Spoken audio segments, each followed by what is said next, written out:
In today's video, I'm going to teach you how to create a form for Trello.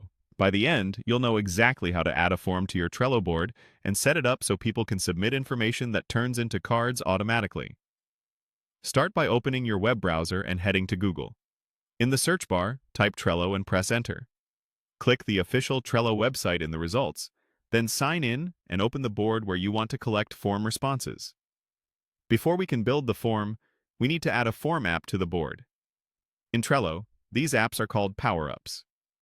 Look toward the top of your board for the power-ups icon and click it. This opens a panel with options for enhancing your board. Next, select Add Power-ups to open the directory where all available power-ups are listed. Use the search bar in the directory to type forms. You'll see form-related power-ups appear. Choose the form's power-up you prefer and click Add. If your workspace has limits or permissions, you may need admin access or to approve the requested permissions. That's normal. Just follow the prompts.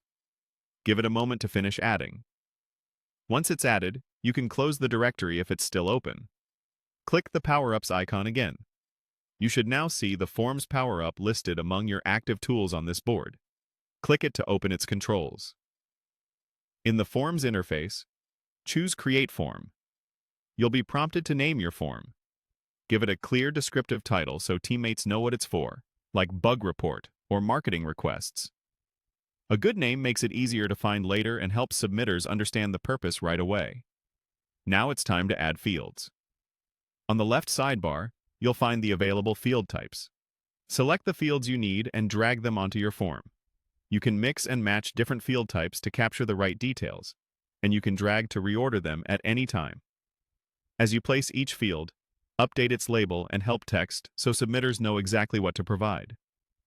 Keep labels short and specific, and consider marking critical fields as required to ensure you receive complete submissions. If you're collecting structured options, use drop-downs or checkboxes to reduce typos and keep data consistent. When everything looks good, click Save. Saving locks in your changes and prepares the form for use, and you can always come back later to tweak the fields or rename the form as your process evolves. That's it. You've created a form for your Trello board, added the fields you need, and saved your setup so your workflow is ready to go.